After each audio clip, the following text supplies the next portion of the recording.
Hey guys, today I thought I'd show you my clay tools. So when I go around to make pottery, I bring this big Tarahumara basket with me that I've had for years, and in it I keep all the tools I use to make pottery. So it's kind of my kit, my pottery making kit.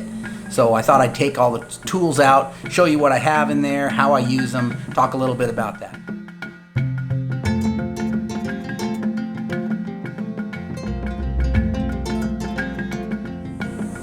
In case you don't know me, my name's Andy Ward. I teach people how to make pottery the way it was made in the American Southwest centuries ago. And if you subscribe to my channel, I'll teach you too. Back in about 2003, my parents were taking that train trip through the Sierra Madre, over across from Chihuahua to Sonora through the Copper Canyon. And I asked them to pick up a basket, a big basket from the Tarahumaras that I could use to keep my pottery stuff in. So I've been using this for a long time, and it shows a little wear, but actually it's held up pretty good. And I take it everywhere with me. If you've ever seen me do a demonstration or something, I always bring it with me because I have everything I need in there and I can just open it up and start making pottery wherever I am. We see I've got a bunch of just shoved in on top here, cotton cloth, and that's really helpful. Sometimes I use it to smooth pottery, but a lot of times when I've made a fresh pot and I want it to dry slowly, I'll cover it with a bit of cotton cloth. That way it can still dry out. It'll breathe, it'll allow moisture and air to go through, but not too fast. It'll keep any breezes off of it. Other pieces of cotton cloth like this little one here, I use for slipping pottery, so I can just dip it in slip and wipe the slip on. Also sometimes when I have a fresh coat of slip on a pot and I want to set it back in the Pookie, I'll set it on a piece of cotton cloth. That way I'm not scratching that fresh slip from rubbing the pot against the Pookie. If I'm drying a pot upside down and it's still kind of sticky, I'll set a piece of cotton cloth down to set the rim on it, just so it doesn't bind as it dries there, and it can kind of move and it breathes a little bit. So I use the cotton cloth for a lot of things, and that's handy to have. Just random bits, handkerchiefs, that kind of thing. Now we've got Pookies here. So this is a larger Pookie that I use. I've got holes poked in this, and that's because in the prehistoric Southwest, here in the southern Southwest, from about 1275 to maybe 1400, they find these what they call perforated plates. And archaeologists don't really know what the holes are for, but they do find them, and so I put them in just because it's fun. The Pookie is for the base of your pot, so if you're making a round bottom pot, you can't really do that on a flat surface, because as soon as you set that vessel down, that wet clay starts flattening out. So a Pookie gives you a round bottom for your pot. Now I've got some slips, some different colors of slips. This is the white slip that I've been using from up by St. John's, Arizona, in making Salado polychrome. This is a KFC leftovers container, so if you get like some gravy or something, mashed potatoes, they usually put them in these, and they work pretty good for keeping slip around. That's some white slip, and then here's my red, which is really just hematite. It's just iron hematite, or red iron oxide, that I just give a wash of the pot. The clay that I use is usually reddish brown to start with, so I just wash it with the hematite to redden it up. And this is a little Rubbermaid bin. These work really good. They're a lot more airtight. They'll stay, it'll stay wet in here indefinitely, unlike the KFC container, which will allow a little bit of air in and kind of slowly dry out your slip. Now this is my water bowl. I used to have an earthen water bowl that I made, and I broke it last year, so I'm using a plastic one right now, but I do need to make a new earthen one because, you know, I want to eat my own dog food. I'm making the pots, I might as well put them to some use. They work great for water bowls. Here's some little scraps of buckskin, and I use these for various things, for smoothing rims, for smoothing the surface of a pot if I want to give it like a, you know, like a matte finish. They're handy to have. Here's some pieces of fur that I've used for applying slip.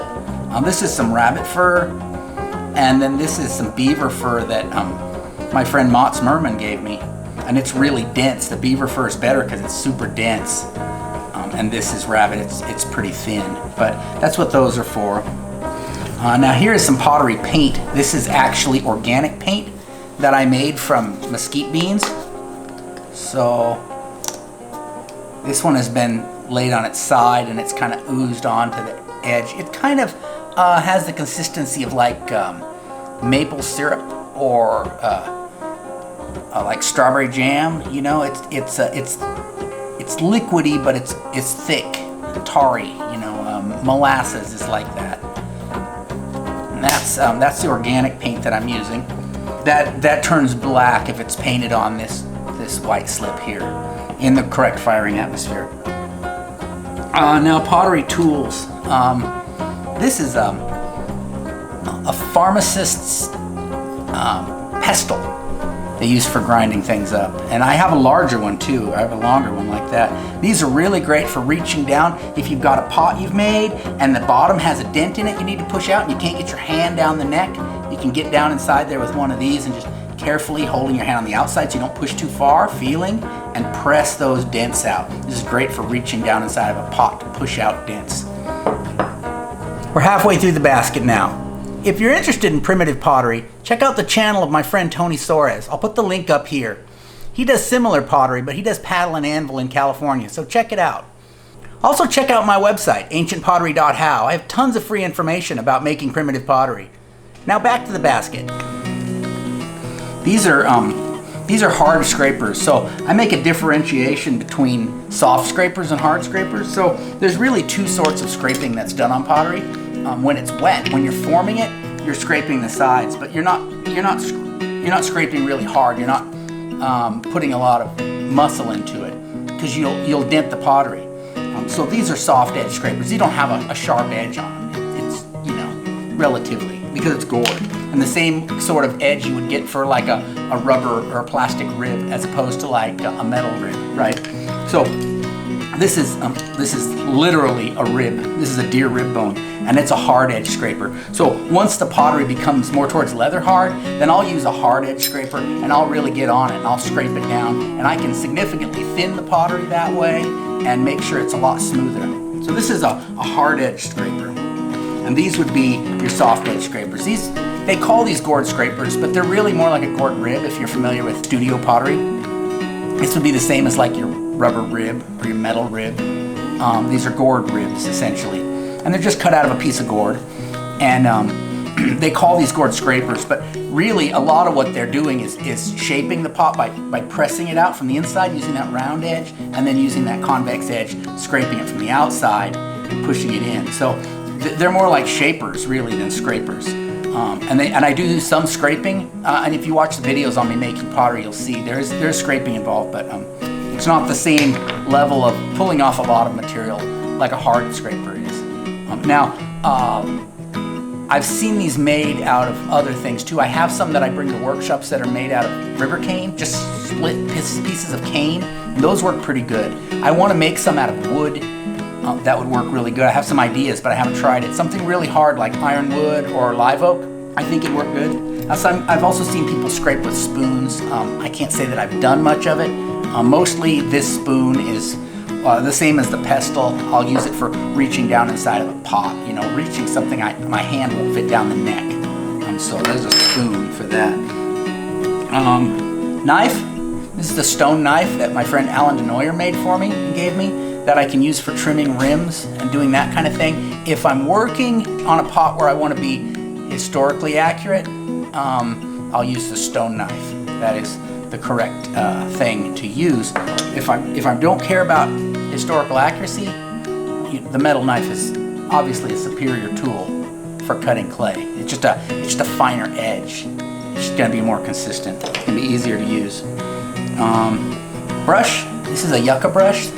This is basically just a yucca leaf. Yucca has a narrow leaf like this, and it's been retted. That is, I've allowed the flesh to rot off of it here, so I've got a bunch of bristles. This one hasn't been used before. So depending on what you want to do with it, you could trim this or do something with it. It's got some errant hairs that need to be trimmed off, and then if I was going to use it just to apply slip, for example, I'd cut most of this fiber off and use it like that. But if I wanted to use it as like a liner brush, then I would leave the fibers long and I just split off a piece of it, and I could get, you know, several brushes out of this leaf. So this is just a yucca brush that I haven't used, but it's ready for use whenever I need it. Now my smoothing stones, and just like I said, there was two types of scraping. There's really two types of stone polishing as well. There's stone smoothing when the pot is still a little wet.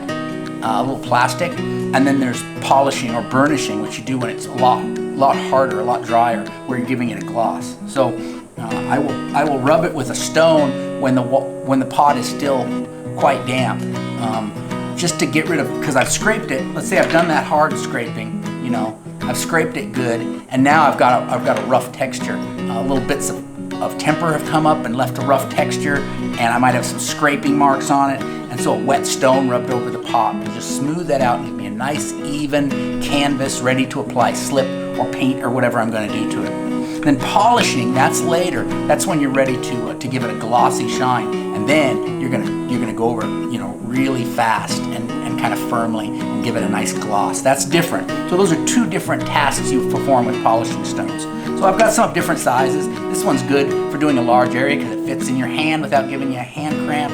This one's got a little bit of a point to it, so you can kind of reach inside of the rim. Like if you have a recurved rim, it'll get inside there, things like that. And this one, I found this one at the beach in California, and it's not only pretty, I don't know if you can see that, kind of translucent green, but it's got a great shape. It's got a little bit of an edge, it's got a larger flat area, it's got a little pointed area for getting into smaller spots, so that's handy. And another thing from the beach, a little piece of shell, which makes a great little thing to scrape a pot with. It's shaped really nice for that.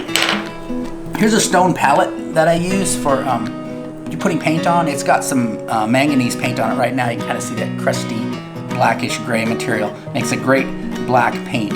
I'll talk about how to make paints in another video, but it's just a little piece of slate that I picked up. Makes a nice portable palette because it's small enough to fit in my kit. Oh, and the last one, the credit cards.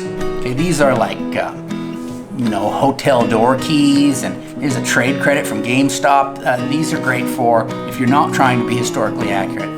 For the hard scraping part, where you're really wanting to get on it and take the walls down to make them thinner, you can really scrape good with a plastic card like that. Anything with a sharp edge. You know, down in Mata Ortiz in Mexico, they use pieces of hacksaw blade cut off, and that works good for them. Well, that's the bottom of my basket. There's nothing else there. It's interesting that in prehistoric context, there have been potter's toolkits found in ruins in the Southwest. And if you think about this as a potter's toolkit, and this was, let's say, buried with me, you know, and found later, what would you find? A lot of these items wouldn't last. The leather bits would rot away. The bone may or may not rot away. There'd probably be bones in there, but they might not look quite like this. They might be rotted to the point where maybe only you were finding was the ends or something. The gourd scrapers, the gourd ribs, they would rot away. There'd be nothing found there. The stone knife, the handle would rot, you'd be left with the blade. The polishing stones, of course, you would find the polishing stones, the stone palette, and the Pookies. So think about it, you know, cotton cloth. The prehistoric people in the Southwest absolutely had and used cotton cloth. So a lot of these would be the same items that they might have, but if you dug it up in a ruin, a lot of these wouldn't be found. The basket itself, if they kept it in a basket or maybe a bag or something, that would rot away. So they might have a kit very similar to mine, but when it's dug up in a couple of centuries, it may look very different. And so that's something to think about.